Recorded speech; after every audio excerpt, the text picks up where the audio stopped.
This is it. It's time. What's the music? Square is buried deep into the culture of Japan. Originally a spin-off from Masafumi Miyamoto's father's Powerline construction firm, for over 30 years its games have helped power the rise of Japanese games development. There are no shortage of games that live under the Square Enix banner, but none as big as Final Fantasy. From our Western perspective, there's an air of mythos around the company. The accepted truth behind the series title is that it was named give me 1 second. Final Fantasy as it was Square's make or break game to avoid impending bankruptcy. And even if the real answer has more to do with creating an acronym that could be pronounced by both Eastern and Western audiences, it's that first story that gets told. That's the legacy of this series. Stories about adventures that get passed from generation to generation, as nearby as the arcades of Akihabara and as far as the playgrounds of Europe. As the Final Fantasy series has moved from numeral to numeral, there have been high points and low, but with each new game comes the promise of a new story, a new myth. The story of what happened with Final Fantasy XIV is one such myth. What we know about it comes from old reviews, archived message board threads, and through conversations with those who were there. The reason for this is that the original version of Final Fantasy XIV doesn't exist anymore. Unlike the vast majority of other old games, there is no way of playing it. It was redacted, painted over, where once stood I like how, like, with a lot of the old games that, like, there's not an old version for it, people have, like, a private server for it running somewhere. As far as I know, nobody has a private server for the original Final Fantasy XIV. Nobody has it. It's okay.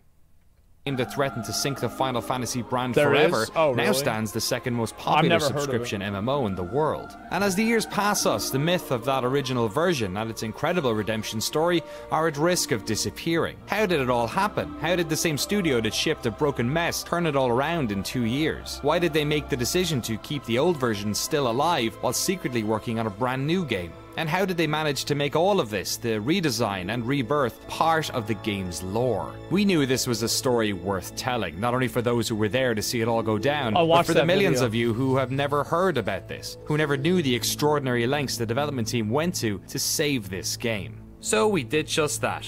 Pack your bags, friends. Noclip is heading to Tokyo. Here we go. Holy shit, this is a real-ass thing. Oh my god.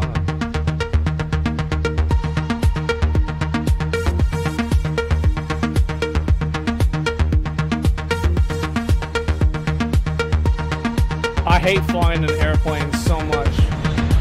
It's the worst. I think it's a little loud. So is that what Japan looks like? Wow.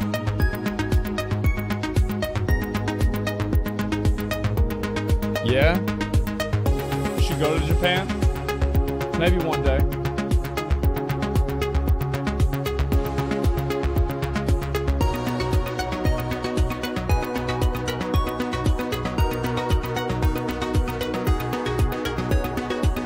Damn, that reminds me of like New York, where they have like signs up everywhere.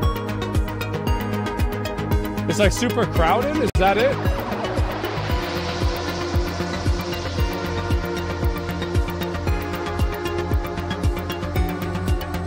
This shit was cool.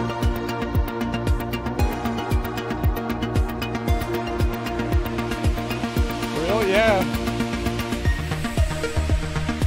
The fuck? Tokyo was pretty crowded? Yeah. I had no idea.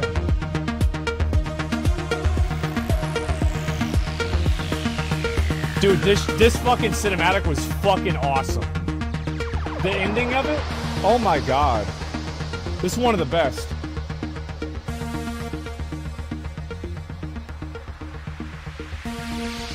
Shit was lit, yeah.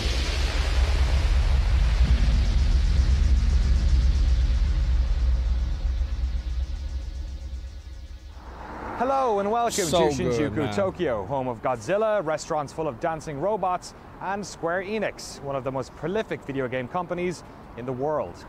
For the past few months I've been playing catch-up with this story, playing the latest version of the game, talking to players, and watching community retrospective series like the Speakers Network's fantastic fall and rise of Final Fantasy XIV. My goal to make sure we asked the right questions when we sat down with the team.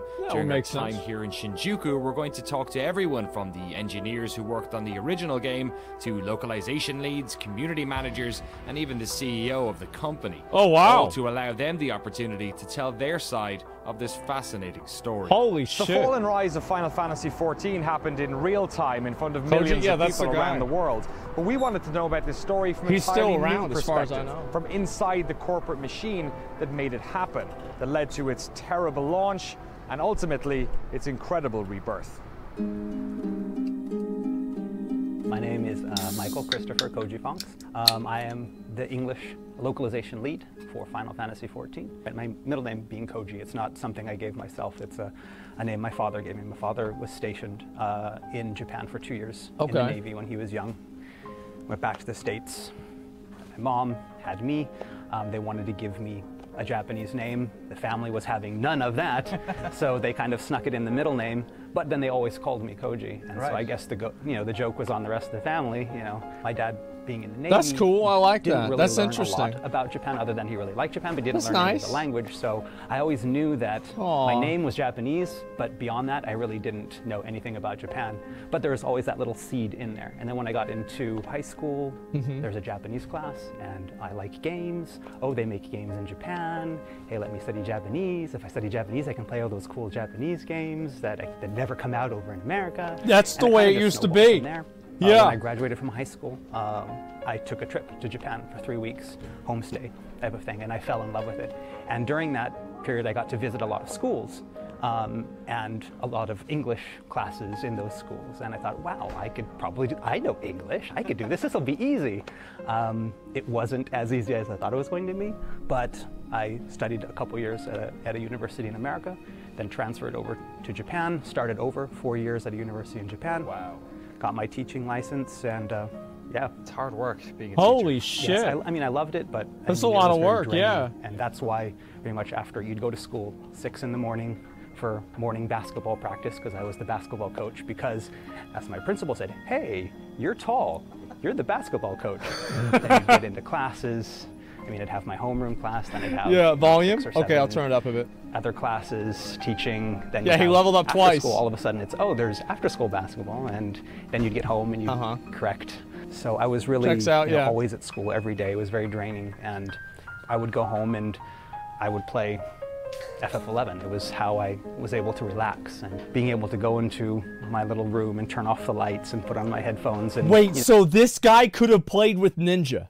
There is a chance that he could have played with Ninja. Oh my God. Get into that world of Vana'diel was something that helped me escape from the stress, and then it just happened to be, one day I was online, checking for 11 related information, and I saw that Square Enix was looking for a translator, and it just kind of, wow, that would be really cool. You did it, damn.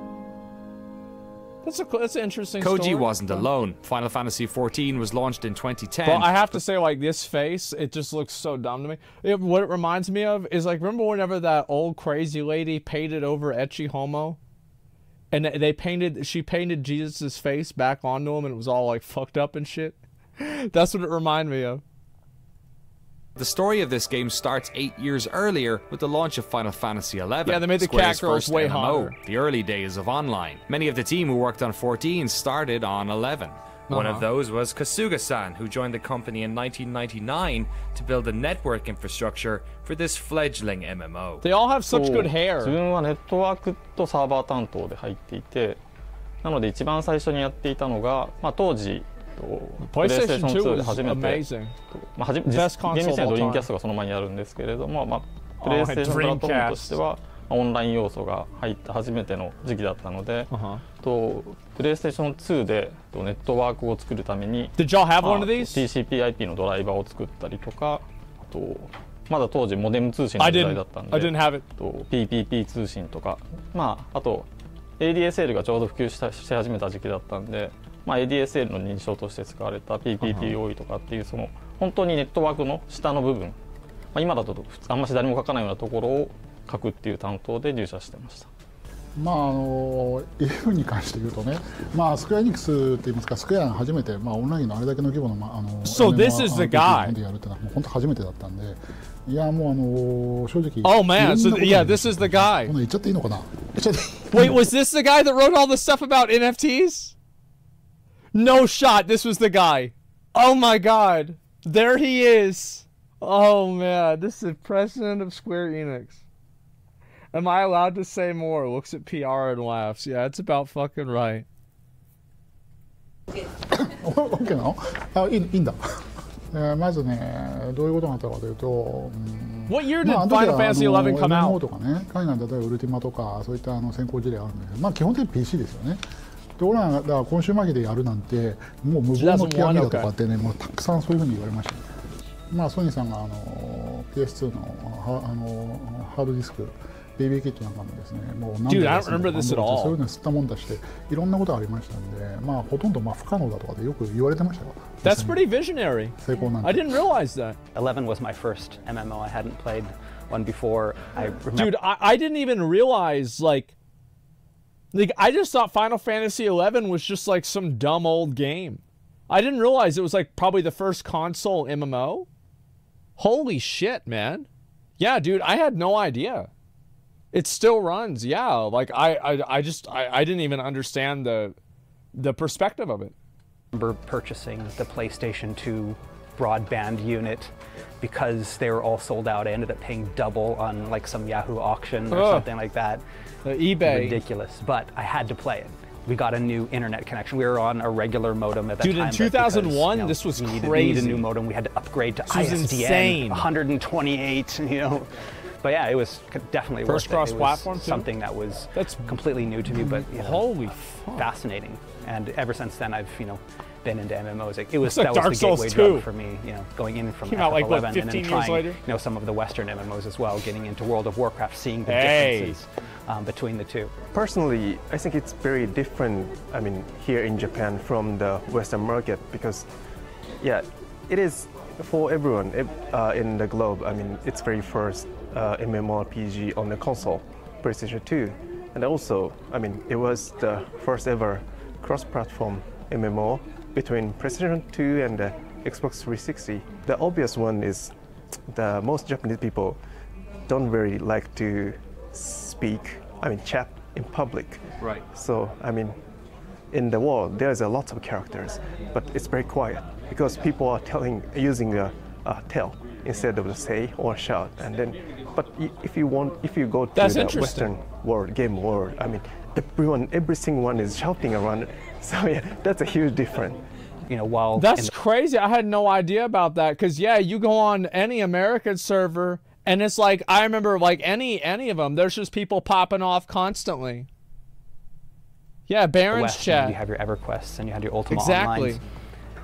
In Japan, there was none of that. And then, so Final Fantasy XI was really one of the first MMOs in Japan. And so getting to work with never shut the fuck basically up. The pioneers of the Japanese MMO was really exciting. On the other hand, I mean, you could also say that it was possibly kind of a curse in the sense that they were all, doing their own thing. They had their vision of what an MMO should be and what a Japanese MMO should be. And then me, again, not having played an MMO before, getting on this team and thinking, okay, this is an MMO, and translating away and working in that project, I kind of, started thinking, okay, this is what an MMO is, this is what an MMO is. And then that one day I start playing WoW and it's like, oh, oh. Yeah. Seeing the differences between the two and saying like, okay, what I thought was the norm in Final Fantasy XI, the grinding for 20 hours to go up one level and then only to have your level drop when you, pull too many crabs and it kills you and you lost 5 hours work. Like, I thought that was normal. And then you're like, well, that's not normal, is it? The Japanese... I'm glad they added that bit of context in there because like WoW was like, WoW was a huge departure from like old games. WoW was considered the super casual MMO and that's why it was so good. That's why it was so popular. base game, Final Fantasy XI, had already released, and they were working on the first expansion pack, Rise of the Zalart. I was part of the team that was working to get the base game and Rise of Zalart all translated before the Japanese Rise of Zalart was finished. Yeah, WoW was hella casual. That's why it was so good. Did you get it on time? I got it on time. I haven't missed a deadline yet. That's one thing. This was recorded before Final Fantasy XI was a huge success for Square Enix. It established a concurrent user base of around 250,000 players for years. Bro, Squaresoft. That's the old school shit. Like, that's what I remember seeing at the beginning of my games back in Super Nintendo, was Squaresoft. It was the most profitable Final Fantasy game ever, and at one stage was the 6th most popular game on all of Xbox Live. More than that, it established the Japanese style of MMO. And when the decision Squaresoft was like the From Software of the 90s. Like, any game that they put out was a banger. Like, every single one was good. It was finished. It was well designed. Made in 2005 to start work on a sequel, the new MMO was built around things that made 11 successful, focusing, like most Final Fantasy games do, on beautiful graphics and an interesting battle system. This new game was to be directed and produced by the same duo that shipped 11, series veteran Hiromichi Tanaka and Nobuaki Komodo. Final Fantasy XIV was announced for Windows and PlayStation 3 in 2009, but behind the scenes the development team was struggling to put the pieces of its new world together. ファイナルファンタジー14のその最初のバージョンの、自分が見た時の一番大きな問題点、最終的にそれが問題だったと考えているものというのは、最初のコンセプトとしてそのプランナーがスクリプトを書くことによってゲームを作っていこう。で、利点としては、プランナーが考えて自分たちで実装するので、高速な開発ができる。要はそうじゃないと基本的にはプランナーさんはものを考えて開発者にエンジニアに相談してどう実装するかを決めてでゲームデザインをする。Bro, you couldn't even jump? Wait, you couldn't even jump? Oh my god. Man, whenever I found out you couldn't jump in the original Guild Wars, I said, nope, I'm out. That's it. You can't, well, if you can't jump in a game, I'm out.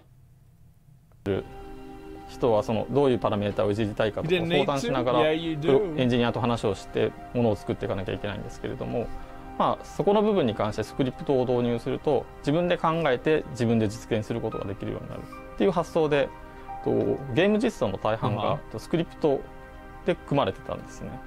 でそのスクリプト UI の問題もそうなんですけれども、ゲームも UI も基本的にはスクリプトで書かれていて、でスクリプトを動かすエンジン側がかなり負荷が高いっていうか CPU をたくさん使わないと動かない状態になっているので、ちょっとした何かをするだけでもゲーム内で少し何かをするだけでも非常に CPU リソースを使うことになっていて、すぐにサーバーが回るサイクルが遅くなっていくっていうことが問題として発生する。PUBG had this problem too. 結果としてそのサーバーでできることはあとゲームとしてサーバーで実現できるところは少ないですし、何かしようとすると負荷が上がっちゃうんで、じゃあそれを回避するためにどうしようとかっていうことで結果的にそのゲーム内容としてリッチなものが実現できなくなっているってことが起きてましたね。で UI もスクリプトで組まれていたので。I feel like the style, the art and everything, and like the extravagance of Final Fantasy art, like that's really like at the core of what the game is.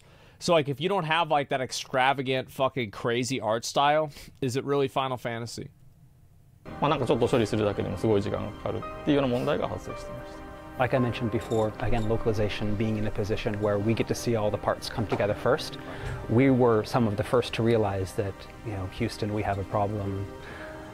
That type of situation. I mean, you know, you had the battle team. They're like, yes, we have this great battle system, you know, with stamina and these things that you can do. And then you had the story team. That, yes, we have this story. Oh, hey, we have these guild leads and all of these parts. And everyone was really, really proud of their parts. You know, look at this grass. It's so beautiful. Look at this barrel. It's the, you know, the most beautiful barrel ever to be, you know, represented in graphical form.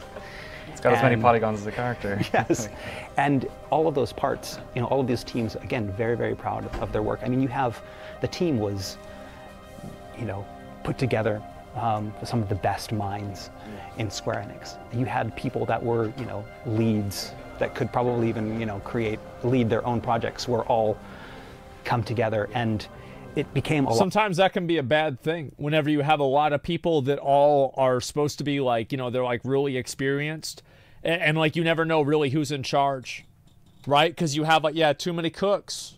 Too many cooks, bro. A lot of just tiny little groups making something that was really great. Yeah. But once you put it together, it was kind of a mess.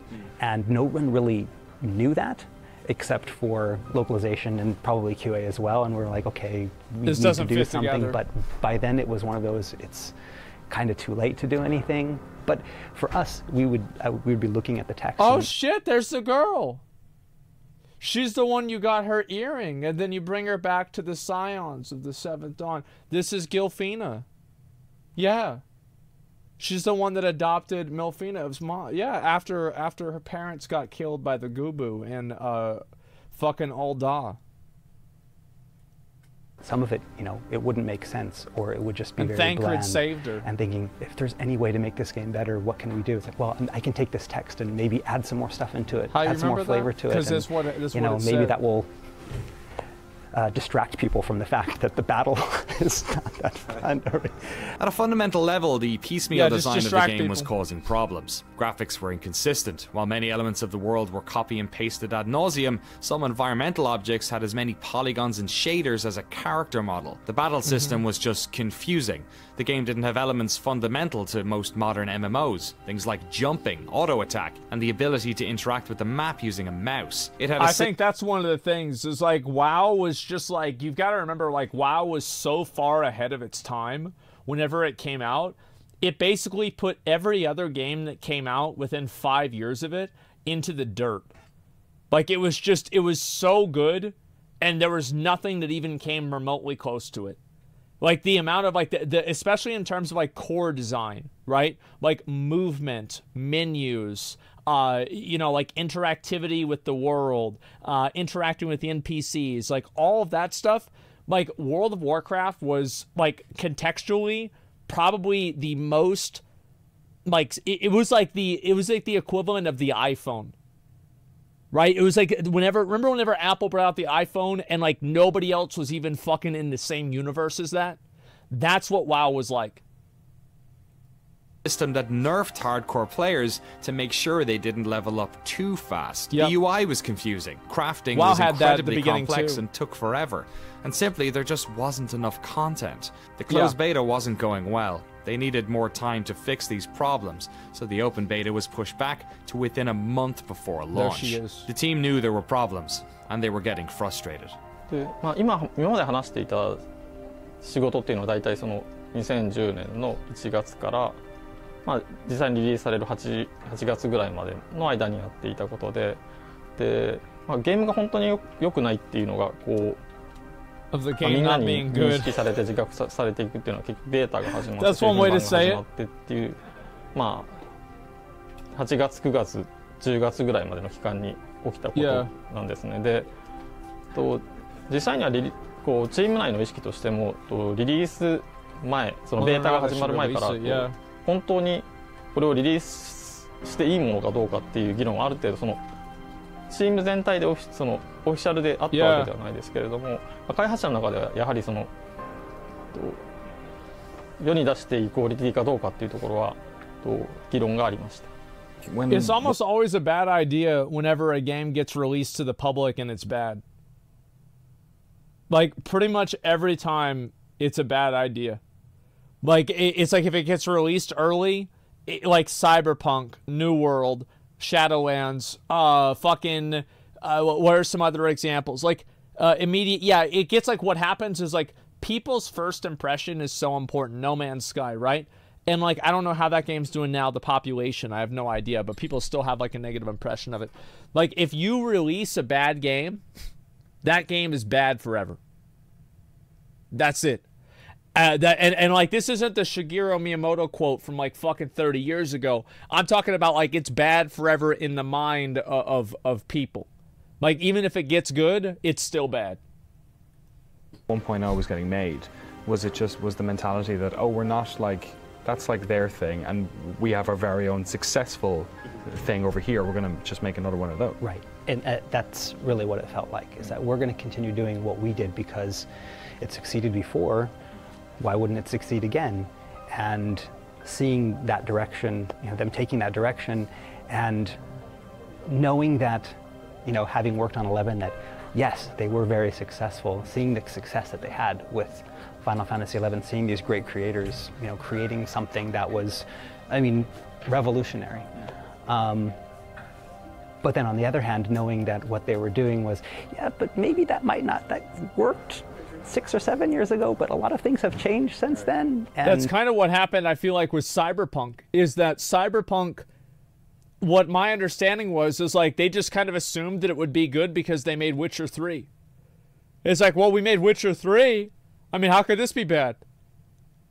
And you found out.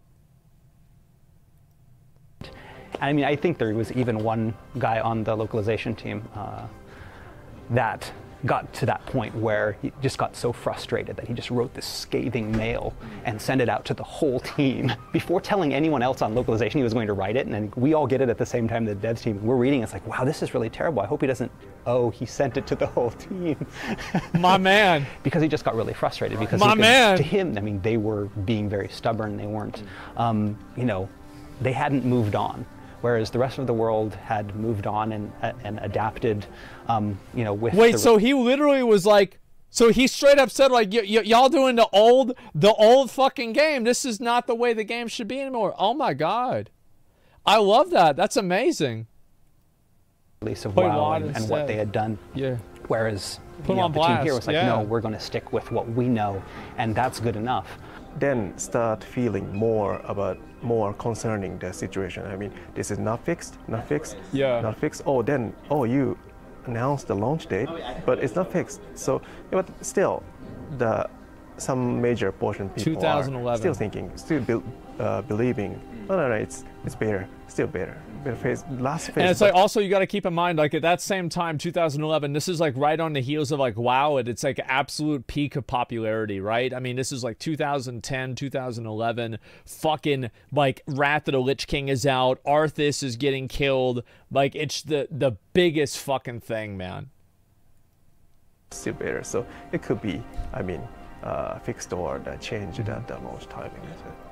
It kind of went from thinking, okay, this project's going to be great, to, uh-oh, there might be some problems. Can we fix them? Can we fix them?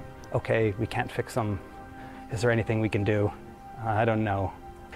It was a very taxing experience. The team crossed their fingers and hoped that the game's beta problems were simply that, the same issues that most MMOs have, ones that could be fixed with patches once the game entered live operations. And so that's what they all say.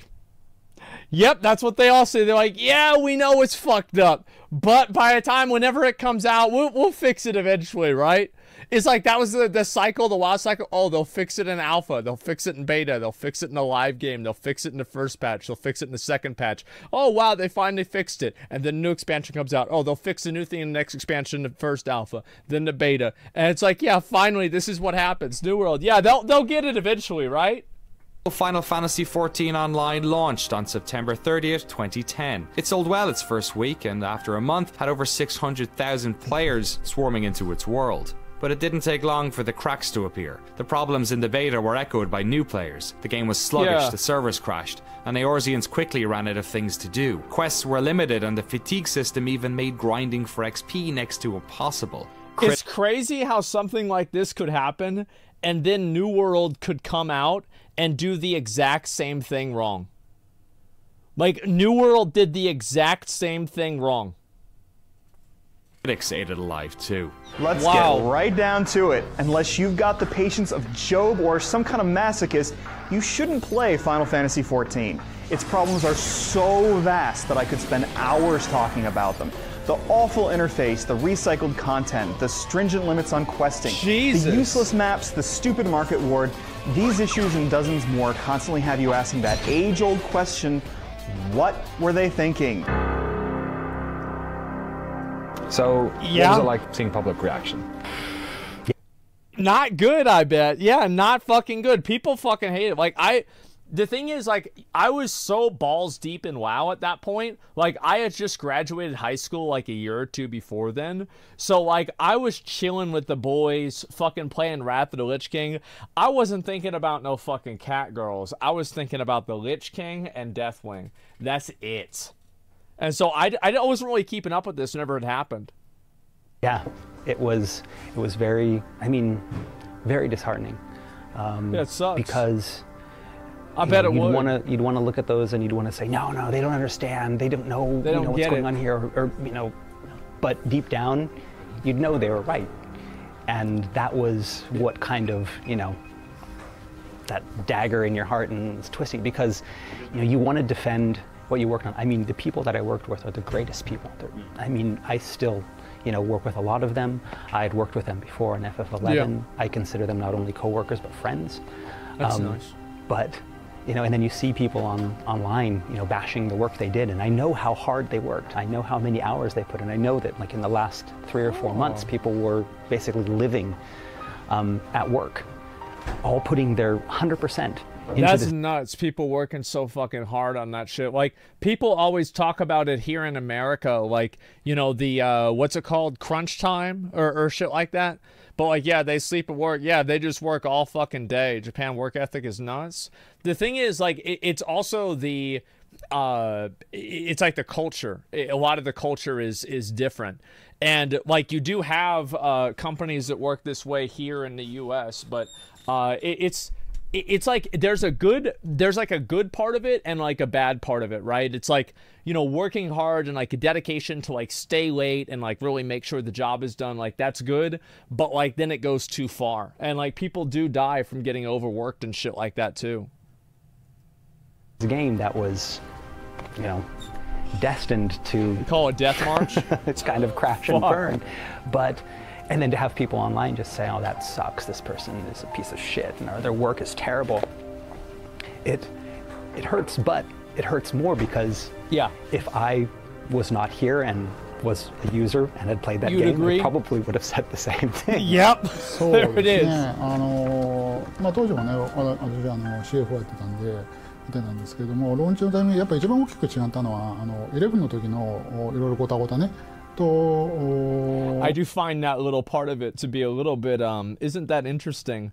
That this guy used to be the CFO, and he's the guy that's promoting NFTs. Little bit of fine print there that is very illuminating. Very, very illuminating. Not CEO, sorry, president.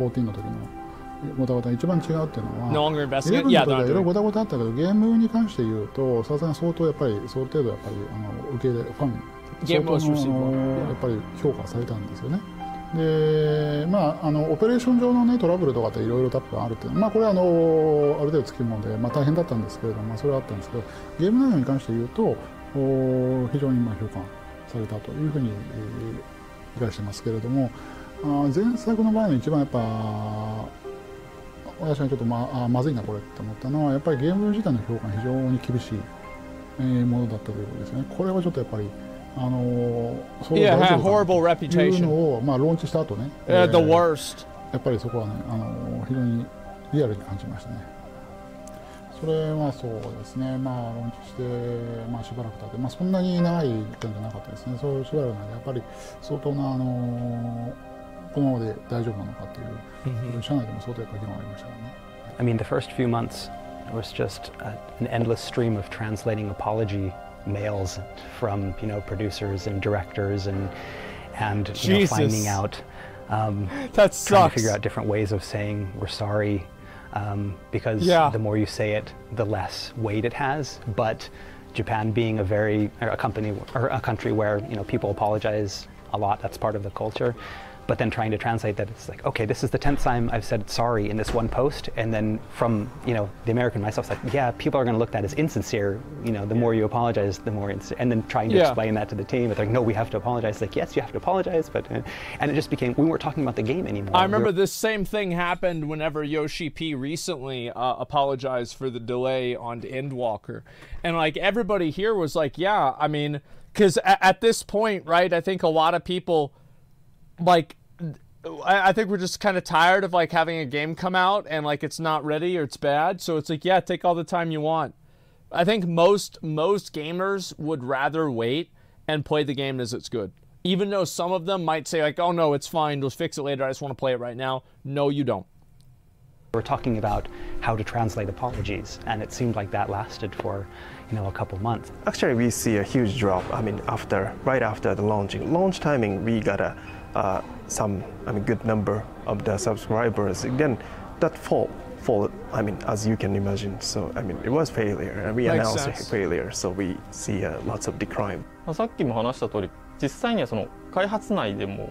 Yeah, it makes a lot of sense. 今リリースすべきかっていうかリリースできるクオリティにあるかっていうのはまあ、ベータ直前とかベータが始まったのも常に疑問はあったのでまあ、リリースして実際にただ、まあ、それまでにチーム内にあった空気はやはり出したら意外と受け入れられる可能性があるんじゃないかっていう漠然とした出せばどうにかなるのかも自分たちが I love seeing this and then thinking of like all the other games. Like remember whenever Ian was like, oh yeah, they just didn't understand as right, we'll fix it whenever the game comes out, and then they bring out BFA and it's awful. Like when has this ever actually happened where like, oh, it comes out and they fix it very soon after release and everything's okay and people don't have a bad impression of the game? Pretty much never.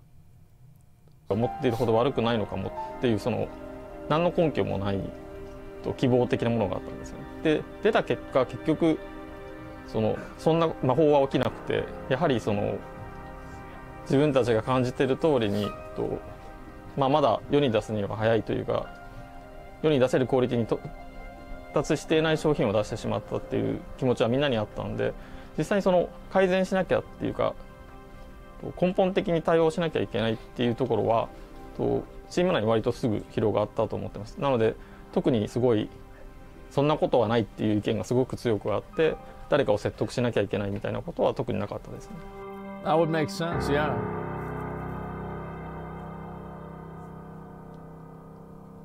It was bad.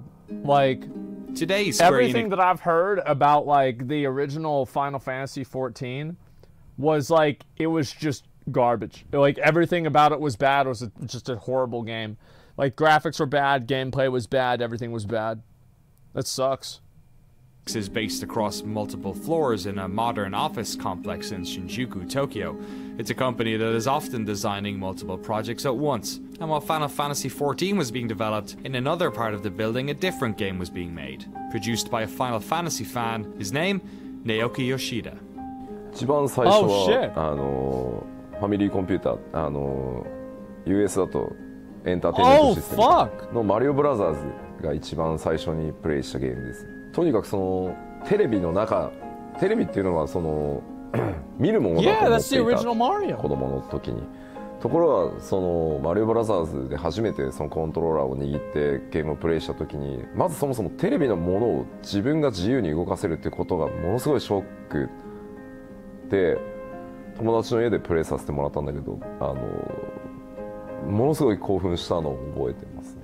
ドラゴンクエストっていう日本で RPG を It's crazy to think about that because like I mean obviously he's a bit older than I am and a lot of us are. So it's like I remember like how crazy it was whenever the internet came out, right? And like how big of a deal that was. I bet for people like video games probably were like that same level of fucking like holy shit.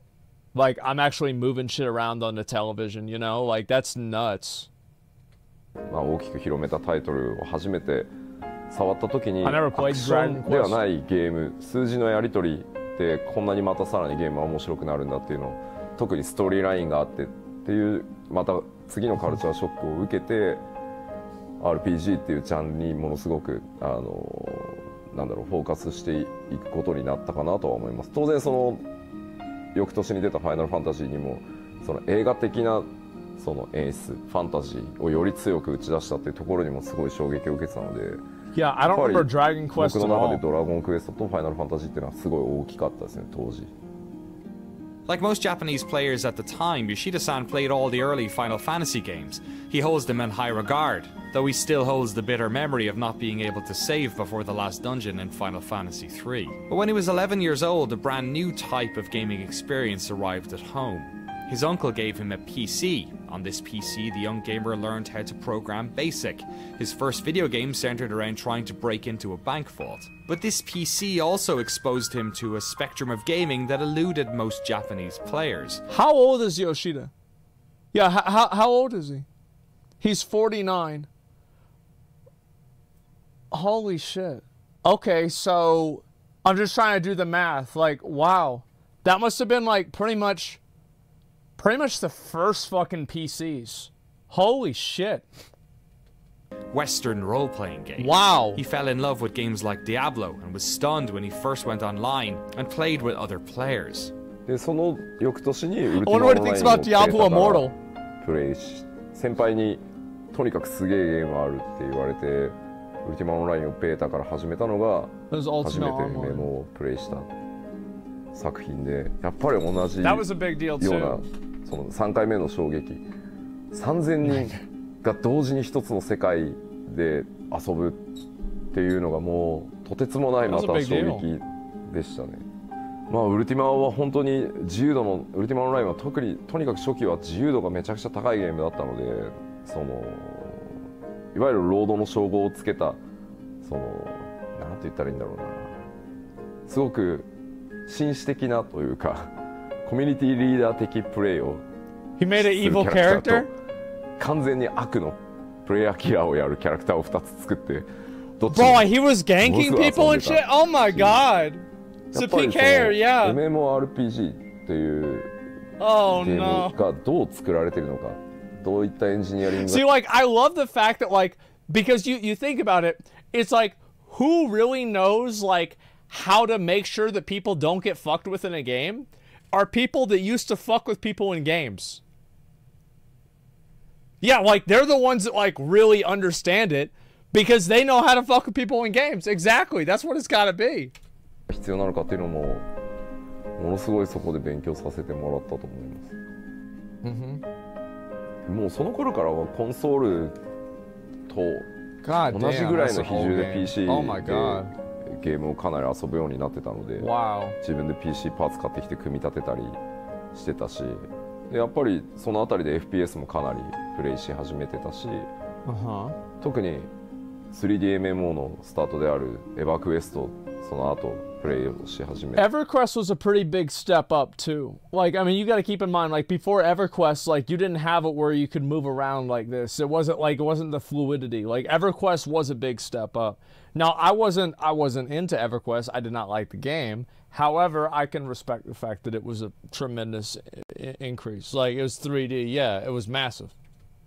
当時エヴァクエストのパッケージを日本で手に入れるのが本当に大変で出張で東京に来た時に秋葉原をね時間を作ってゾンビのように店をこううろうろしてエヴァクエストってゲームないですかエヴァクエストってないですかって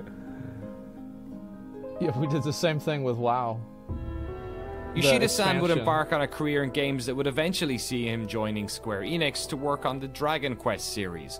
Though he wasn't working on the Final Fantasy team, he was part of the umbrella group that was allocating programmers to various projects. He didn't have granular visibility on FF14, but he knew the team was struggling. I asked from his perspective as a producer where he thought the game's problems were coming from.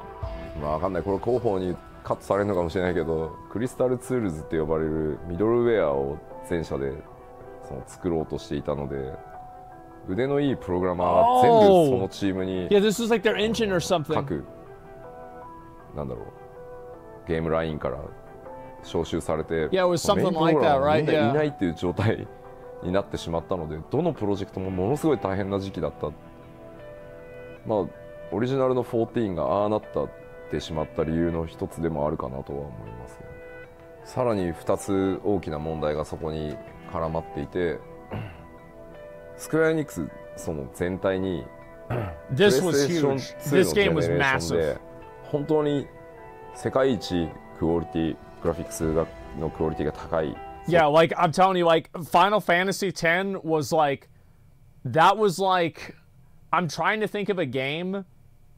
It's like the next game that was like that big of a jump is like I don't even know about like Half-Life 2 maybe, but like it just completely took graphics to a whole nother level.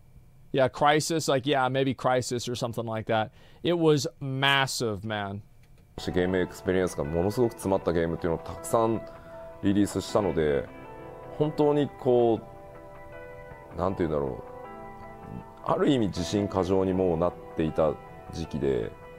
自分たちが世界一だし、自分たちのグラフィックスこそが世界一だし、その作り方はその自分たちにしかできない。だからなんだろう、でも超巨大な成功体験ってやっぱり足かせというかにもなる例だと思うんですけど、ものすごくおごってた、まあ悪い言い方をすればおごってた時期。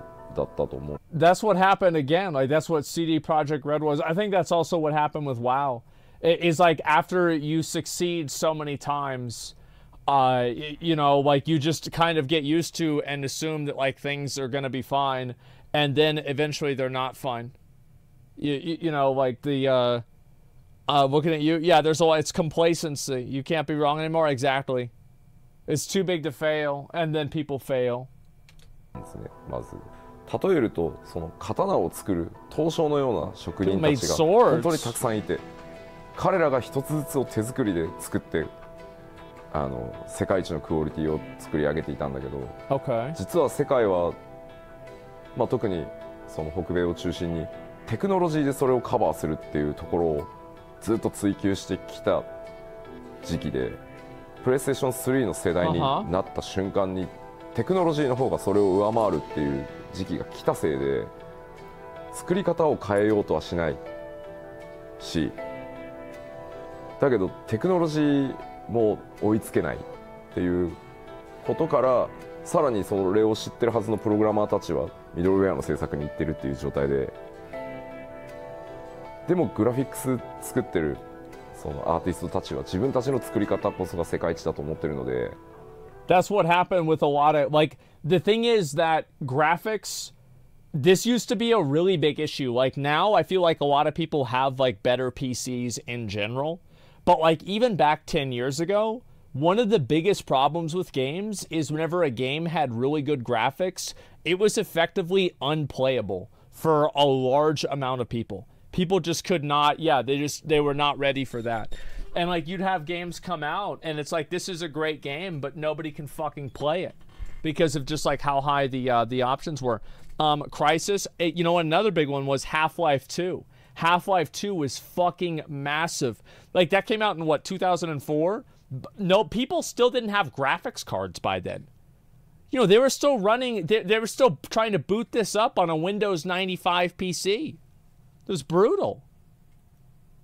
古い作り方で引き続きものすごく負荷のかかるやり方でアセットを作ってたので、もうそれらが絡まってっていうのがまあもう一つの大きな、さっき2つあるって言った問題の一つ目がそれです。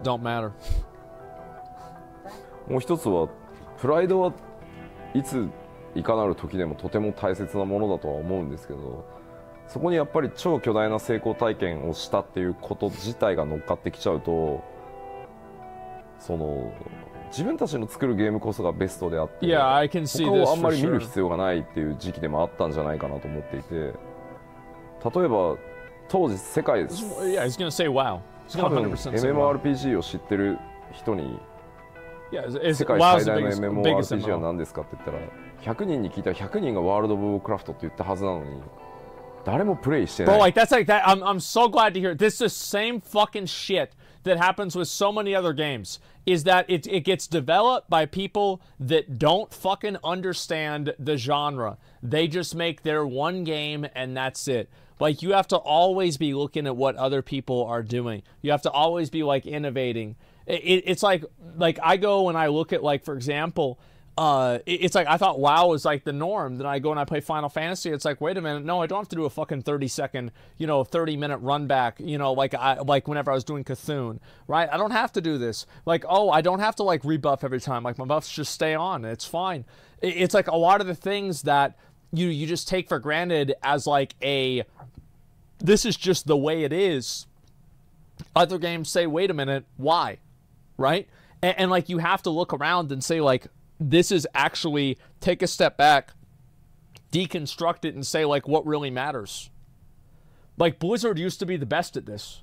Blizzard, one of the things that Blizzard was better at than any other company in the world was taking a good idea and making it better. Straight up.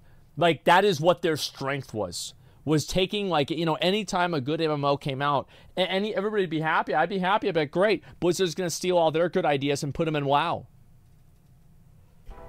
開発チームがこれはワールド・オブ・ウォークラフトを知ってるか知ってないかっていう話だけの話をしてるんじゃなくて、その自分たちが世の中に対して新しいそのビデオゲームをリリースしようとするときにライバルになるタイトルは何だろうとか、ユーザーは今プレイヤーはどこにそのゲームエクスペリエンスの最新の状態をプレイしてるんだろうっていうのを知らないっていうのがその感覚として僕には結構信じられない。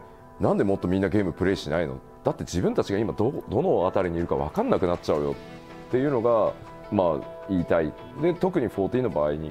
Yeah, you got to keep in mind, like, this was whenever Mists of Pandaria was out. Like, WoW was in full swing. It was the game still. Even with Mists of Pandaria, it was the still game. No way, no research at all. Well, they probably thought that they were making better games, or they were, you know, high off of their own success, so they never really thought about it. もちろんファイナルファンタジー11の超巨大な成功体験っていうのが邪魔をしたっていうのもあるとは思うんだけど、あの当時はエヴァークエストを徹底的にプレイをしてだからこそ11を作ったはずなのに、新しいレストランをオープンするときに隣にあるレストランがどんなメニューを出していてどんなサービスをしてるかを知らずにレストラン開店させる人はいないんじゃないって。So, just at the launch stage then of 1.0, what was the feeling within Square Enix? The beta was quite close to launch. Were people anticipating that there would be negative feedback, or were they less aware that that was going to happen? I guess. 僕は他のチームにいて、すごくベータの評判が悪いっていうのはネットでニュースは見てましたね。ただ多かれ少なかれ MMORPG のローンチは絶対にまあ荒れやすい、サーバーがすぐ落ちるとか、まあストレステストをやってるけどプレイヤーの方は遊びたいからやっぱりサーバーが落ちるとやっぱりすごく文句を言って当然だと思いますし、だから僕もやっぱり11を作ったチームだからまあそうは言っても11のやっぱり完成度が高いのでそこと比較をしてあの機能がないこの機能がないっていう話をしてるのかなっていうふうに思ってた。僕は僕自身の開発が忙しかったのもあってただそれもPeople never get tired of complaining 少しずつ収まっていくんだろうなっていうふうに僕は当時は見てた。They never get tired of it. ただ別の角度今度はそのオリジナルの14チームの中のその視点としてはこのままだと本当にまずいもっと時間をかけて品質を上げないとっていうもちろん声を上げる人たちもいたけれど会社ってまあ It's just really surprising. Like I can't get over like how much this reminds me of New World. Like I feel like this is like one for one what happened with New World. Like am I crazy here? Like I think that's exactly what happened. It's exactly like New World. Yeah. の判断としてはファイナルファンタジー11のスタートもそうだったと。機能たくさんなかったし、ものすごくネガティブなフィードバックもたくさん来たけどパッチでどんどん直していって11は完成したんだから14も大丈夫だと最初は絶対こうなんだっていう風に判断したのでベータを終わらせてリリースFに切ったっていうのが当時のジャッジだったって僕はチームに入ってからインタビューをしてそれを確認したのでチームの中ではやっぱり議論はあったそうです。あのままじゃダメまずいっていう話は。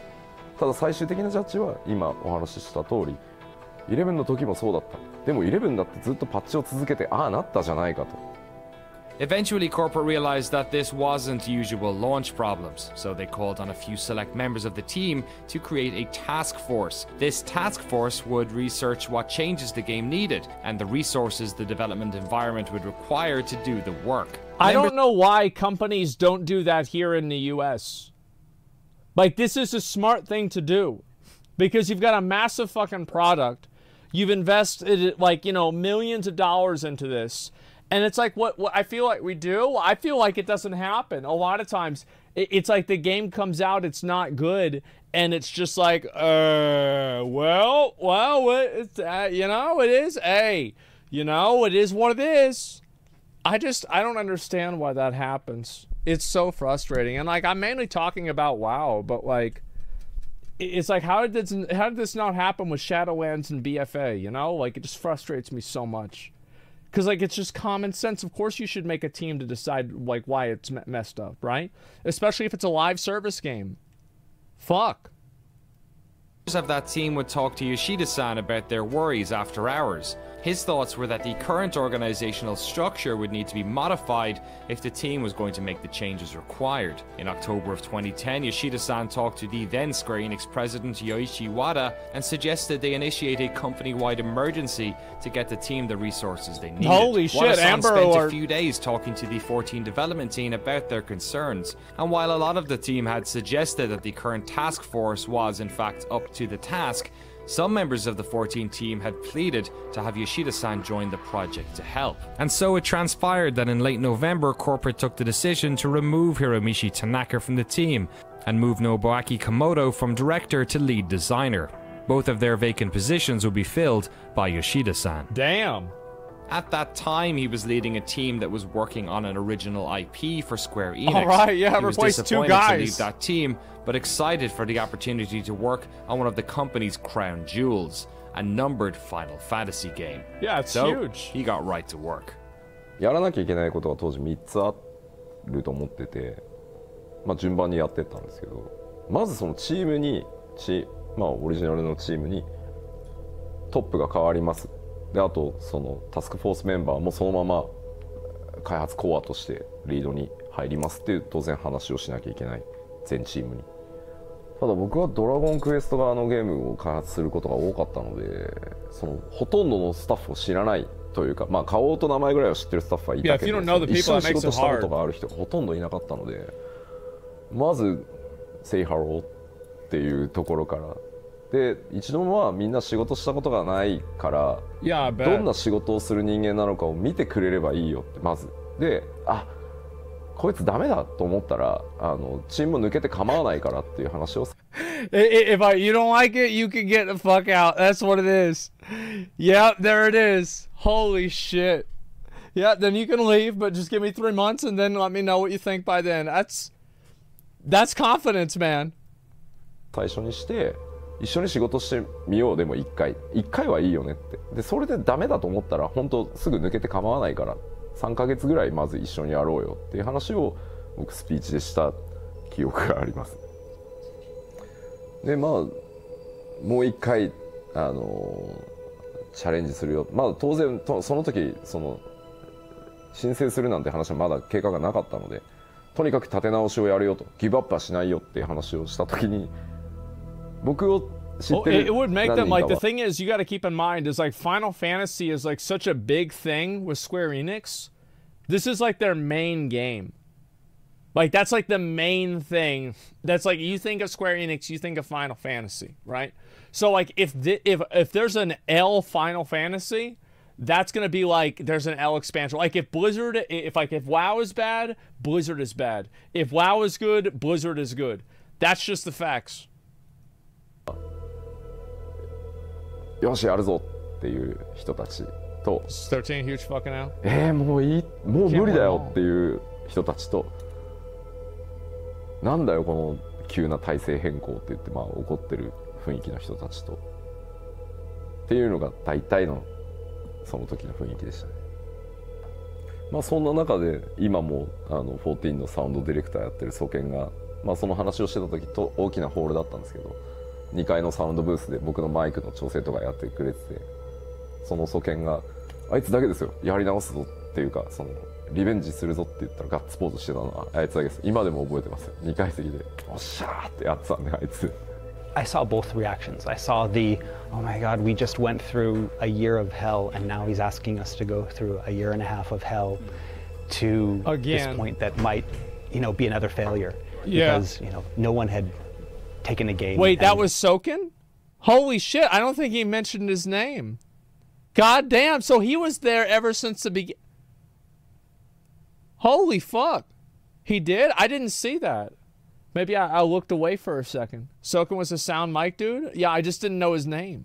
I didn't see the name. Rebuilt it. Holy shit. In this manner before. That's so basically cool. Saying, like, yeah, you just have to trust me, and yeah, you could, you know, waste another year and a half of your life and it could be a failure, and, you know, but you're gonna have to believe me on this one. And so, yeah, a lot of people are like, I can't do this anymore, I don't know.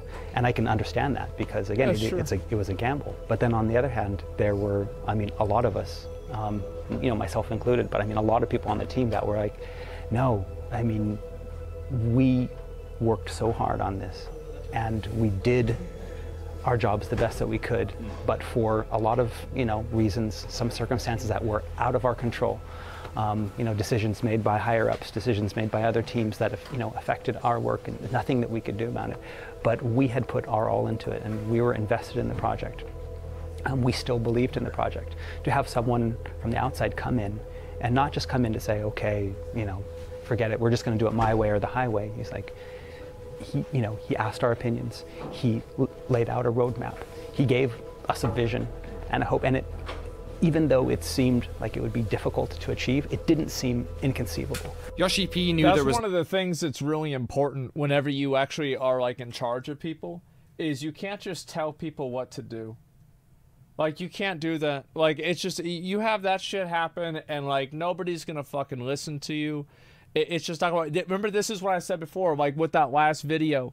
It's like you can't just like fuck people over and expect them not to turn around and bite you on the ankle, you know. And like maybe it's not going to take you down, but it's just going to make your life more complicated. It's going to be annoying, right? And that's it. Lead by example. No, well, you treat people. The thing is, like, you treat people like you're not in charge of them, right? You treat them like you're responsible for making sure that everybody succeeds. It's like you view yourself not as a position of power, but as a position of responsibility. I think that's kind of like, that's how I would put it. It's a big responsibility to be in charge of shit like this. It's not just like, oh, I'm in charge, I get to tell people what to do. No, this shit's hard. No time to wait. He worked with corporate to make sure the team had time off, both for them to relax, but also to give him time to build his new vision, to do research playing other MMOs, and to help draft his plan, to deliver the vision and how the team was going to do it. They had very little time to fix this game, so once they started, the specifications document would have to be watertight, and as captain of the ship, he needed to be able to answer every question the team may have, quickly. Yoshida-san was now at the helm of his first Final Fantasy, and as an avid MMO fan, he was looking forward to getting in there and fixing it. What he couldn't have known at this stage was the scale of the job ahead of him, that no matter how much they patched Final Fantasy XIV online, they couldn't ever fix it. What they'd have to do was something that no developer had ever done, to rebuild an entire MMO while the original version was still running. I don't think that that's what they should do with WoW. Immediately that it was something that couldn't be solved via patches. I think they still believe that, you know, if we patch it, it'll be fine. And it wasn't until they reevaluated and then brought in, you know, the new blood. Yoshida-san came in and told them, okay, yeah, this is not something that can be patched. If we want to fix this, that's one thing that's like really important that I think a lot of people don't realize, is that it's actually super important to have new people come in and have new people like really have a fresh look at things. Not just go and fucking have the same shit fucking rehashed over and over and over. You know, you have to have a new perspective, new people to see things. Take a drastic step. Yoshida spent 7 weeks researching and returned with 2 options for corporate. It was then he realized that it would be impossible to convert the current game into an MMO that could last the test of time. Ultimately, though, this was a decision that corporate had to make. So he returned with not 1, but 2 plans. Plan A and Plan B. Okay. During this meeting, he explained that Plan A would be to patch the game and make it more playable, but that ultimately the game would never really satisfy players, and though Square Enix may make their money back, the damage to the online brand would be catastrophic. And then there was Plan B. 今のファイナルファンタジー4、当時のオリジナルのファイナルファンタジー14をパッチを当てて、That's big.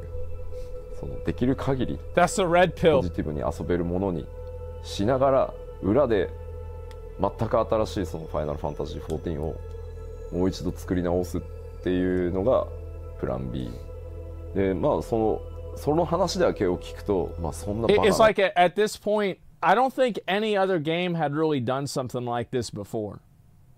Like I'm trying to think about like, has this ever really happened? Like at that point in time, like I'm pretty sure that was basically never what had happened. Like No Man's Sky, that was like fucking like 10 years later, man. That was like way later. And so like Lost Ark, yeah, way later. I'm talking about like a new game, and or sorry, a game at that time. So like this like that just saying that is like crazy. Like wait, what the fuck? Because like nobody had thought of doing anything like that. ってなるので当然どうやってそれを達成するか。Yeah, it is a big leap. 2つに分けて、でどういったそのマネジメントスタイルでそれをやるのか。で大体発売時期はプレイステーション3版をリリースするっていうのがプレイヤーとの約束だったので、プレイステーション3の寿命が来る前にリリースしなきゃいけないので、2012年年末から2013年中には絶対リリースできるこの計画であればっていうプレゼンテーションをして、リスクは高い。ただ当然そんなことをしたことはないし、ゲーム業界でしかも同じタイトルで作り直してるから、成功うまくいったとしても成功するかどうかはわからない。ただ少なくともやっぱりファイナルファンタジーってクレイジーだねとかすごいことするねとか。That's one thing that's like also really a factor is like Final Fantasy was always like a game that pushed limits. Like Final Fantasy VII, huge game. I think Final Fantasy X was like probably like the one that most people can remember, where it's like this one just like fucking went above and beyond. You know, it was a limit breaker, exactly. 少なくとも自分たちがミスしたことを認めて信頼を取り戻そうとしたっていう努力は見てくれてる人は多分見てくれるだろう。だからどっちをチョイスするかは会社に任せる。ただどっちであっても全力でやるよっていう話をプレゼンテーションして、まあ、結果的にはねプラン B でって言ってくれたんで今こうなってますけど。That's a big dick move for them to just say like, yeah, fucking remake the whole game. You know, let's bet on it going well. Yeah, no Western developers would choose B. A lot of people would not choose B. They would just say like, let's make the money back, let's move on, do the next one. Yeah, reputation. Yeah, the reputation matters a lot. It's something that's like, it's like you don't read the reputation. Final Fantasy XIV 1.0 was in a state of disarray. Square Enix had decided to suspend subscriptions to help ease the negativity around the game, while the PS3 version was indefinitely postponed. For the next 2 years, Yoshida-san and his team would work tirelessly on not one, but 2 MMOs, patching the original 1.0 to fans' expectations, while secretly working on a brand new version of Final Fantasy XIV. That's nuts. In our next episode, we focus on that 2-year period and tell the incredible story of the falling moon of Dalamud, the death of 1.0, and the birth of a new Eorzea. Holy fuck, man. Holy fucking shit. Wow. My game account link video? I'll link the video real quick, okay? We can watch it, but we gotta watch it quick. I can't do too many pauses, alright? Because we got Allcraft coming up right after that. So we'll do part 2. Part 2 is 36 minutes. We might pause it or like, you know, not finish it today. But if we don't, we'll just finish it next time 100%. But yeah, there is a part 2. And we'll go into it. That is just nuts, man. Holy fucking shit. Like, yeah, let's go. Yeah, we'll watch part of it at least, right? And then we'll go from there. I'm gonna have to say, like, it is like, it's like, obviously, like, Yoshida, everybody thinks about, like, the fact that, like, you know, he kind of saved the shit. But you've got to think about it. Like, the corporate people at Square Enix, they were the ones that really made the call to do this. You know, it was like, it was him that made it happen, but they were the ones that funded the shit, right? Like, that's a big dick move. Absolutely. Those are some real gamers, bro. Yeah, exactly. They had to agree with it. Oh, my God. All right, let's see it. Here we go. This is the second part. I think I got this shit set up, right? Let me see if it is. What's this here? Okay, we got it. We good. We good. Crazy monetary risk? Yeah, exactly. Imagine Bobby making that decision. I could not. So what did you think from your perspective as CFO to fix this problem? That's a no-shot situation. It's going to involve creating a new game. It's going to involve keeping the other game still running. Did you think at that time that that was a solid investment, that's what Square Enix should be doing, or did you think that it was a risky venture? 単純にそこだけ見るとね、すごくリスクの高い話、多分一般的には多分なるというふうに思うんですけれども、さすがに当社はね、ナンバリングタイトルでフラッグシップのタイトルで MMO タイトルなわけですから、それがこのままサービスが頓挫してしまうというのは、これは非常に将来的にまずいと。これはやっぱり See, like that's the perspective that like a lot of people somehow don't seem to have. Is like whenever your reputation is damaged, it's not something that you read on like an accounting ledger. It's something that's like the Hong Kong thing with Blizzard. That's going to happen to them. People are going to bring that up in 10 years. 非常に大きなダメージを与えるということで、再度作り直しと並行してやるということの投資に関しては、これははっきり言ってやっぱりやるべきっていうか、やらざるを得ないというふうな判断でしたね。ものすごい財務的なリスクがものすごい大きかったですけどね。Yeah, it's just becomes part of your legacy. Yeah.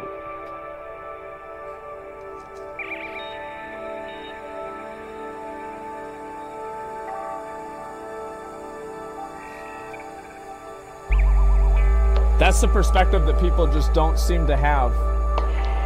Is like how much that just fucks you. Hello and welcome back to our series on the fall and rise of Final Fantasy XIV Online. We rejoin Yoshida-san and the team at Square Enix at the start of a long adventure, and with players leaving en masse and the clock ticking, it was time for them to formulate a plan. But how exactly do you rebuild an MMO while people are still playing it? Yoshida-san set his eyes on a 2013 launch date for the new version of 14, as he wanted to have the game out for fans within the PlayStation 3's lifecycle. But to do this while still patching 1.0, he would have to create an entirely new MMO in less than half the time of most conservative estimates. Oh shit. So before we get into specifics of what exactly was changed, I wanted to know how he did it. So for a moment, we step away from game design and dive into a critically important aspect of video games development that we rarely talk about. What's that? Project management. Oh. Designing an MMO must, I just imagine the timeline for something like this is at least 5 years for anything. And you're being asked to do it in less than half of that probably. When you're designing games, when we talk to people, so much of it is iterative, that you create something and then you refine it and you brush it and then you look at it again, but you didn't have that luxury. You had to make sure that the version of A Realm Reborn that was coming out at that date was the final package. So did that change the way that you had to set up the team and the way your workflow kind of went? MMORPG の開発に5年が普通だっていうのはもうちょっと強く言っといてください。まずそのスケジュールトラブルを MMOs are like the riskiest thing for for somebody to develop. It's like whenever you make an MMO, you not only are investing like a ton of time and money in the front end, you're also making an investment into the future. It's like you can't just release an MMO and be like, you know, right? I mean, well, you can do that. We've seen that happen, but that's not a good idea, and it's going to make the game worse, right? ためのそのマネジメントの工夫としては、yeah, it's a huge one. なんだろうな、言い方がちょっと難しいんですけど、ものすごく腕のいい、特に100人に1人ぐらいしかいないようなプログラマーがたくさんやっぱりいるわけではないので、かつものすごい短い期間で大量のコンテンツやアセットを作らなければいけないので、人がたくさんどうしても並行作業が多くなるとかかってしまう。能力のこの差を高いレベルに合わせるんじゃなくて、低いレベルに合わせるというか、言い方が難しいな。平均的なところに合わせるっていうそのマネジメントをすることでリスクをなくすってことをしました。この後ちょっともうちょっと詳しく話します。I remember killing this motherfucker. 何をしたかというと、I think it was a warrior quest. とにかく一つのタスク、例えば、ドラグーンというそのジョブを作るっていう時に、まあ今言ったドラグーンっていうジョブを作るっていうタイトルってまあ1タスクに見えるけど、そうじゃない実際には。何個のドラグーンにはアクションが必要で、そのアクション一つプログラミングするのに、どれだけかかるか。もちろんそのドラグーンの特定のアクションを作るために仕様書も必要だし、仕様書を作った後は実際にそのなんだろう、仕様書に例えば That's the thing is like you itemize time invested into different things and you know like how much and how little time certain takes. Like that's a big factor. 時間かかる。It's like yeah, like you can't have like a bunch of cut content. それを例えば僕に確認依頼が飛んで僕がチェックするのに例えば15分かかる。そのぐらい一つのタスクに見えるものを徹底的にもう細かく分解させるっていうちょっと Yeah, like abandoned content is wasted time, wasted money. 究極のそのミニマムな管理方法を引いたので、Yeah, I bet they were stressed. 結構ストレスだっただろうなとは思います。で、そのさらにシングルタスクに対して、Yeah, it would be brutal. 最もこのタスクが自分で早く終わると予測される時間、この時間でこのタスクが完了したら自分を褒めてもいい。逆にこのタスクがこの時間以上かかってしまったら給料をもらう資格がないっていうぐらいその最悪のケースっていうそのミニマムで終わる時間とマックスかかってもこれだけだろうっていう時間を両方申告させて、その平均値で基本的にはスケジュールを管理するっていう本当にミニマムマイクロマネージメント、マイクロすぎるぐらいのマイクロマネージメントをしてました。That's one of the big factors that, like, again, having somebody in charge that understands what things are rather than just, like, looking at things and being like, yeah, this is how long I think it should take because this is what, like, a book says. Like, yeah, min-maxing your time, basically. That's it. Like, min-maxing time is actually, like, super fucking important. ウィーク、最初はウィークでみんなそのやり方に慣れてもらうために毎週1週間でそのマネジメントを回してで1週間経つと結果が出るので、さらにそこに個人パラメータ。Yeah, like my dad, he actually did this. Like after he retired from being an executive, he did consulting work and he did basically like process analysis stuff like this. It's actually like one of the big things I learned from him is like how to not like waste time doing bullshit, right? And like that's why I was always like very good at WoW and shit. And like getting stuff done is because I would figure out like the most optimized way of doing something. And like you'll notice that like anybody, if you look at like top end guilds or like anybody who's like really high up there and like you ask them like how do they actually go about solving a problem, they have shit itemized down just like this. 例えば吉田はやたらとミニマムをこうthey don't fuck around するけど、結局タスクが終わってみるとマックスに寄りがちだなってなった場合は 50% で見積もるんじゃなくて、もうその係数をかけて吉田はマックス側に寄るからきっと次の週のスプリントはもうちょっとマックス側に寄るだろうみたいなのをどんどんこうで個人特性までそうやって管理してたので1日の稼働時間は8時間ではありますけど、まあ、トイレに行ったりっていう時間も必要だし、あと必ずミーティングやその会議室でのミーティングじゃなかったとしてもスタッフと主要の打ち合わせを絶対にそのデスクトゥデスクでフェイストゥフェイスでやることもあると思うので、1日の稼働は6時間で計算してましたね、その時は。Yeah, it's like whenever people are actually working 8 hours, they're in the office for 8 hours, they're not working 8 hours, they're working like maybe 6 or 5. 全員6時間、8時間では見ない。Yeah, he said 6 there. Yeah, exactly. 2週間スプリントに変えて、あとは毎朝必ずスタンドアップミーティングをして、それぞれのセクションで自分のタスクが今どうなってるのか、誰かのタスクが遅れてるせいで自分のタスクに取り掛かれないとかいうのは毎朝スタンドアップミーティングをしてではこのタスクを入れ替えてこっちを先にやってくれないとこの人が止まってしまうからっていうのをもう全部毎朝やってましたね。だからスクラムっていうそのマネジメント手法のちょっと変形型ですね。ただ最後に言っときますけどこのマイクロマネジメント普通じゃないのでおすすめしないですよ。Yeah, it's like doing that kind of stuff burns people out a lot. It's like you have to have everybody like on the same page with shit. It's like I'm sure some of you guys have probably been in like a situation where like everybody is working really hard around the clock and like morale is super good. Everybody has like a shared goal and like people are just trying to get it done, right? They really care about it. And then like and that feels great, right?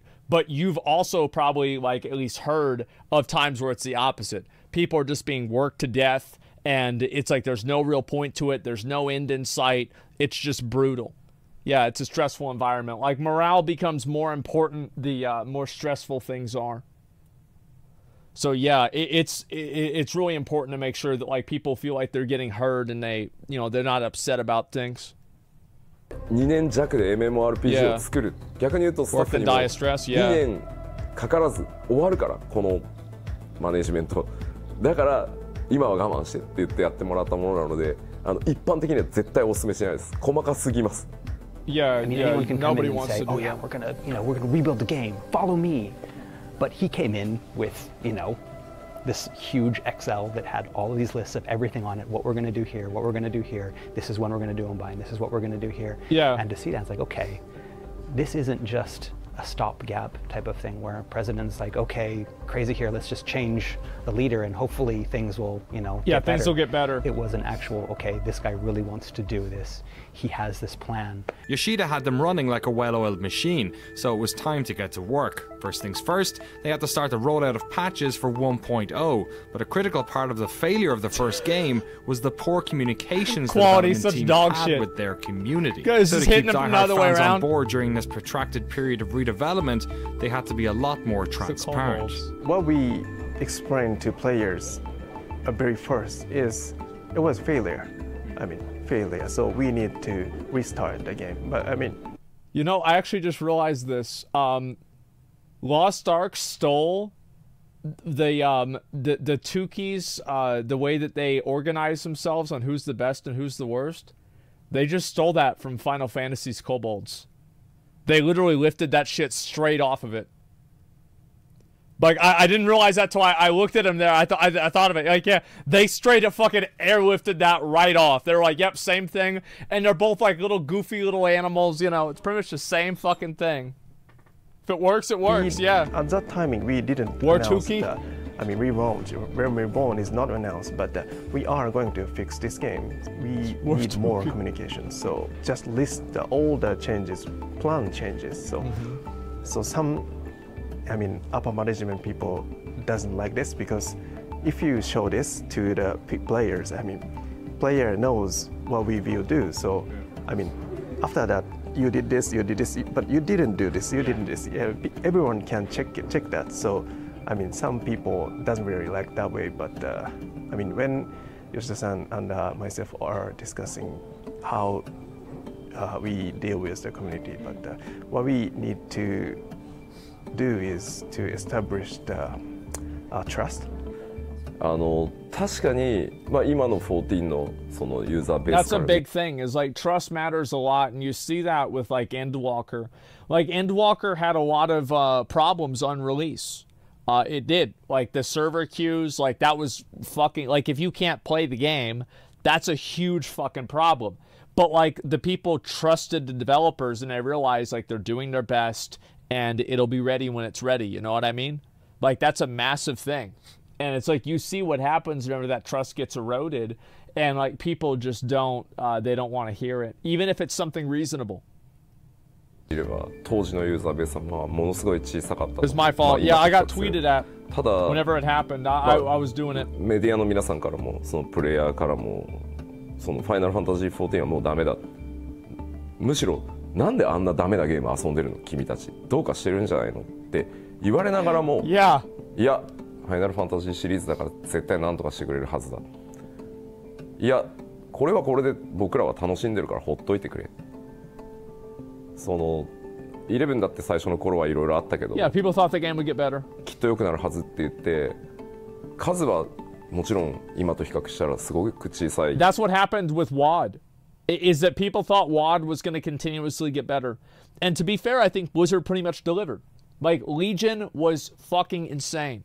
Like, the amount of content that Legion had was astronomically more than, like, pretty much any expansion that we had had before, right? And so, like, people got rewarded. They felt good about it. They're like, all right, you know, and the BFA comes out and it's an issue. And it's like, well, hopefully it's good. Shadowlands comes out and it's also an issue. People are not happy about that, right? That's whenever you lose the trust. That's what it was. そのコミュニティだったかもしれないけど、誰よりもスクエアエニックスやファイナルファンタジーのことを応援してくれている人たちだったので、この人たちを無視するんだと多分この先もうファイナルファンタジーはダメだろうと思ってたので、むしろ何よりも大切にしなきゃいけない部分っていうのが最も大きい理由。それは何億円使おうが回収できない後でコストだと思うので、信頼ってそういうことなのかなっていうふうに会社にもプレゼンテーションしましたし、僕もそう思ってたから、まあ、続けましたけど。あともう一つやっぱり大きなポイントは、本当にファイナルファンタジー14がリバンプしてその大逆転するためには絶対に彼らの力が必要だっていうことももう一つ重要な意味を持っていると考えてました。Next, Yoshida split his team in half, some working on the new version of 14 and others working on the updates to 1.0, what he called the guts version of the game. But with so much of the game requiring fixing, where do you even start? まず一番最初にやらなきゃいけないと思ったのはインターフェースをとにかくIt's crazy how bad that interface was. Oh my god. 遊べるように。Like I didn't even realize it was that bad. 僕最初にやっぱりオリジナルの14触った時にインターフェースがあまりにもなんだろうひどすぎて It's just awful. 話にならない。だって PC バージョンしかできないのにゲームパッドがないとまともに遊べない。聞いたことがないそんな PC ゲーム。And it's like these are all, like, you keep in mind, right, in the context, like these are all insights and experience that he's had. Probably some people on the team didn't even think this was a problem, you know, but he had that insight because he played other MMOs. He played WoW, he played Ultima Online. And so, like, he knew, like, oh, this is not how it's supposed to work. This is not how the game's supposed to be played. でまともに遊べないゲームなんか見たことがなかったので、いくらそのコンテンツを作ろうがジョブを作ろうがインターフェースがダメだったらコンテンツの面白さに到達する前に人はゲームをやめてしまうので、とにかくインターフェースを直さないとゲームにならないっていうふうに考えたので、一番最初にすごい丁寧に取り掛かったのはやっぱりインターフェースの改修っていうところですね。僕最初にプレイした時5分ぐらいでやめちゃいましたもん。でもね、笑い話でクイットの仕方が分からなくて、ウィンドウの右上にある You could quit the game. He tried. He's all right. I'm out. I'm done. ゲームを終了するとデータがセーブされない可能性があります。それでもよろしいですかってダイアログが出るのね。いやいやよくないでしょって。いや僕はエンジニアだからサーバーに常に書き込んでるからそんなわけないじゃんって思ってるんですけど、万が一のことがあるから多分出てるんですよそのダイアログ。でも意味がわからない。そうなるともう怖くて押せないですよね。なんだこれ。Yeah, people don't want to leave. 押すとまたゲームにいるわけでしょ。X 押すとダイアログでしょ。どうやってクイットするんだよこのゲーム。Interface isn't sexy. It's not something you tend to hear a lot about in video games coverage because yeah, you do. Remember whenever all the Ubisoft developers were upset and other game devs were mad because the interface for fucking Elden Ring was dog shit, but nobody cared. Yeah, it was like it's workable. Yeah, is it good? No, I mean it's not good, but it's yeah, it is what it is. Yeah, I hear about that all the time. That's familiar. Yeah, people are used to this. Whatever. Really, when it's done correctly, you're not supposed to notice it. Yeah, exactly. So when the early patches for the game concentrated on interface and quality of life updates, much of the community began to get frustrated. Yeah. The team needed to fix it quickly, so Yoshida employed the help of a Square veteran. I think this is kind of what's happening with Dragonflight in a way, is that like, WoW, like they're trying to fix like core issues with the game, like UI, like base character design, and like people want new bells and new whistles, and sometimes you don't need new bells and new whistles. You got to worry about the fucking wheels and the axles and shit, right? You got to worry about the goddamn engine. And it's like people perceive that as not being like not working on it, but like they actually are. One of the developers on that original 1.0 task force. はい、皆川博と申します。ファイナルファンタジー14ではユーザーインターフェースの、設計デザインとあとアート的なビジュアルの方も担当しています。よろしくお願いします。今47歳なんですけれども、25の時に入社したので22年経ちます。当時はまだスクエアエニックスがスクエアという会社だったので、ですね、ファイナルファンタジータクティクスの、アートディレクターを担当していました。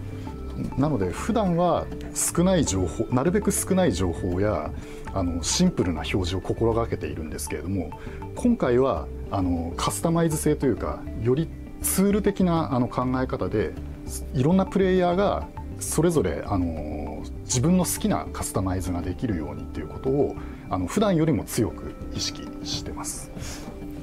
まあやはりバトルがテンポのスピーディーなテンポのゲームなので、カーソルフォーカスを十字キーで動かしながら決定するっていう、まあ、そういう操作性ではちょっとゲームにならないだろうというところがあったので、まあ、かなり最初の頃にクロスオーバーというアクションを選択するインターフェースを考えたんですけれども、ただこのインターフェース自体は割と昔から他のゲームで自分自身作ったり使ったりしていたものだったので、絶対それでいけるだろうなという思いはありました。なので実はそこはあまり苦労していなかったりします。まあ例えば表現方法が変わると必ず僕はこっちの方が良かったっていう話は来るんですね。例えばインベントリーは以前はテキストで表示されていたんですけれども、アイコンになると当然Yeah, that's what it used to be. Like in the old Final Fantasy games, like you didn't have icons. Like you had it would write down, and this is like all old fantasy games. That shit was just written down. It's like, you know, elixir of power. Boom, there it is. よくわからないとか。なので両方欲しいっていう話は受けて、両方作るのは大変なんだよなっていう。Written down an amount, yeah. X5 or something. 今でも ARR のリリースから積み残しの仕事リストみたいなのがあるんですけれども、まあ2年以上経って今入るみたいな機能もたまにあったりします。でもう一つはバトルシステムをとにかく変更しないとコンテンツが作れない。つまりあまり良くないバトルシステムをベースにして、コンテンツを作ったとしてもコンテンツが面白くならない。だから順番としてはインターフェースを修正しながらバトルシステムを変更してやっとその先に Yeah, a game has bad combat, it's a bad game, period. That's it, it's done. That's all I have to say. コンテンツを作る Bad combat, bad game っていうのが、That's it. 順番としては僕は真っ当だと思った。当時のバトルシステムも当時は15人でパーティーが組めてあって、でしかもマジックポイント MP の管理っていうものがほぼなかったので、当時のファイナルファンタジー14の中で最強の回復魔法だったケアルガーっていうスペルをずっと連打してても MP がゼロにならない。延々ケアルガーして OK で、他の魔法いらないよね。じゃあとにかく当時は15人で1つのモンスターを殴りまくって回復しまくってっていうすごい大雑把なゲームだったので、これを戦略的なバトルシステム計算式に変えていかないとコンテンツが面白くならない。Yeah, having back attacks I think makes it way more interesting. Like I'm a fan of like the back attacks and shit because like like in Lost Ark, I feel like that's what makes combat interesting. Is you want to get behind them and shit. Positionals, yeah. It can be frustrating. Positionals can be frustrating whenever you're not the only person controlling them, though. That's what the difference is. Allcraft, yeah, I'm gonna join up in the chat in like probably like two minutes. それらの準備をしながら最も重要だと思ってたのはファイナルファンタジーエレメントっていうものをとにかく入れていくことっていうのが次のというか最も大きな課題だっていうふうに思ってました。なぜなら当時ジョブもなかった。ナイトもいない。ブラックメイジもいない。ホワイトメイジもいない。これはファイナルファンタジー。You couldn't ride Chocobo. Wait, you couldn't ride a Chocobo. チョコボに乗れるわけでもないし。That's like core gameplay. リフリートは出てきてるけど戦えないし。一体何なんだこのゲーム。だから僕らがコンテンツとして。Bro, like, see, that's the thing is like he thinks about the shit that matters. Like, bro, you can't fucking you can't ride a Chocobo. Like that's I mean, like, come on, that's a big fucking deal. 入れていかなきゃいけなかったのはやっぱりイフリートやそのガルーダいわゆる召喚獣って一般的に呼ばれてるものとのボスバトルを入れていかなきゃいけないと思ったしチョコボに乗れないなんて You gotta be able to ride a Chocobo. You're goddamn fucking right. チョコボにちゃんと乗れるようにしなきゃいけないし、yeah. 何よりジョブがないのも FF じゃない。少なくとも僕は FF だと思わないのでだったらジョブをちゃんと入れていこうっていうところが、でもそれもやっぱりさっき言ったようにインターフェースとバトルシステムが治ってなければいいものにはならないので、まあだから回収をやりながらきちんと仕様を作ってそれを一つずつクリアしていくっていうのを中盤以降は続けて、そこからやっぱりグッドゲームの評判はやっぱり Q14 も良くなっていてプレイヤーもずっと増え続けていったので少しずつですけど、あれは僕らもすごい励まされましたね。やっぱりちゃんと See, this is what I wish happened with New World. Is like I think New World gets too much hate, but like because like they do try to make the game better, but I don't know if they can get it back without a fucking like a massive change, you know? I don't trust Amazon. A lot of people don't. 数字の上からもよく見えたので、当時の7つ一気にリリースされた7つの7 classes at the same time is nuts. ナンバー忘れちゃったけど、Holy 7つのジョブがいっぺんに実装されたんですけど、Yeah, that's 一人のゲーム insane. デザイナーが作ったんで。One dude did all of The that? team had their sights set on what needed to be changed and how they were going to do. Holy fuck, man. God fucking damn, that's a lot. That one guy made 7 classes. Jesus. This is not even, yeah, he's not fucking around. Listen, we're going to do Allcraft. Obviously, let's be realistic. There is no way I was going to finish this one. We're going to watch this and also the last part. Next time, I'm going to watch all the rest of this. We have Allcraft, guys.